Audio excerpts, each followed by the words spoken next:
ایک بہن نے مجھے ایک سوال بھیجا، فقہی مسئلہ۔ پہلے تو میں حیران ہوئی اور پھر سوچا کہ آپ سے بھی شیئر کروں، فقہ کے نام پر لوگوں کو کیسے بیوقوف بنایا جاتا ہے۔ اور یہ کون ہیں؟ آپ کے جاننے والے۔ اس پوسٹ کو پڑھیے، بہن کا سوال سنیے، پھر جواب کی طرف آتے ہیں۔ السلام علیکم ڈاکٹر مصباح صاحبہ، کیسی ہیں آپ؟ خیریت سے ہیں؟ طبیعت سے ٹھیک ہے؟ اچھا ڈاکٹر صاحبہ، یہ میں نے آپ کے پاس بھیجا ہے، بینک کی تنخواہ سے قربانی کرنا جائز ہے یا نہیں ہے؟ اس کے متعلق تو کچھ آگاہی دیں۔ وعلیکم السلام ورحمۃ اللہ وبرکاتہ۔ الحمدللہ میں ٹھیک ہوں، لیکن سوال بڑا عجیب و غریب ہے۔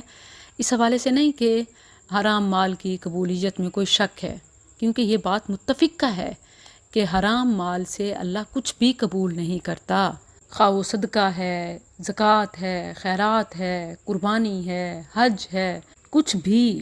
متعدد دلائل ہیں۔ مسلم میں 1015 کے ریفرنس سے رسول اللہ صلی اللہ علیہ وسلم کا فرمان ہے، ایھا الناس ان اللہ طیب لا يقبل الا طیبا۔ لوگو، بے شک اللہ خود پاک ہے اور حلال و پاک چیز کو ہی قبول کرتا ہے۔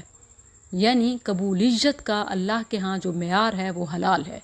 اللہ صرف حلال چیز کو ہی قبول کرتا ہے۔ حرام مال کا پہاڑ بھی اللہ کے ہاں کینسل ہے، ریجیکٹڈ ہے۔ رہا بینکاری کے حوالے سے، تو بینک میں ملازمت بالاتفاق حرام ہے، کیونکہ یہ سودی کاروبار کا مرکز ہے۔ سود اللہ کے خلاف اعلان جنگ اور کبیرہ گناہ ہے۔ جب ملازمت حرام ہے، آمدنی حرام ہے، تو قربانی بھی حرام ہی ہے۔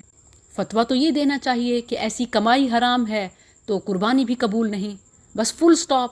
اس کے آگے ہیلے کی، فقہی مسئلے کی مجھے سمجھ نہیں آتی۔ فقہ تو دین میں سمجھ کو کہتے ہیں، فہم کو کہتے ہیں۔ یہ ایک ایسا فقہی مسئلہ ہے کہ جس میں ایسا ہیلا کیا گیا کہ اہل سبت سے بھی آگے نکل گئے، جنہوں نے ہفتے کے دن میں زیادتی کی۔ وہ ہفتے کو مچھلیاں اکٹھی کرتے، جمع کرتے اور اتوار کو پکڑ لیتے۔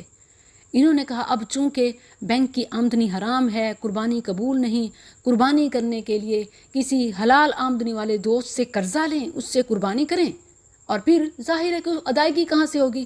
اپنی حرام آمدنی سے اس کو ادا کر دیں۔ یہ کیسا فقہی مسئلہ ہے؟ اس کو فقہ تو نہیں، البتہ باقی سب کچھ کہتے ہیں۔ وہ بھئی سادہ سی مثال ہے، سرائکیے چادن، کن کو سجے پاسو پکڑو یا کھبے پاسو، دال تو ہکا ہی ہے۔ لہٰذا میری بہن، جیسے بینک کی آمدنی سے قربانی حلال نہیں، ایسے ہی قرضہ لے کر قربانی اور پھر حرام مال سے اس قرضے کی ادائیگی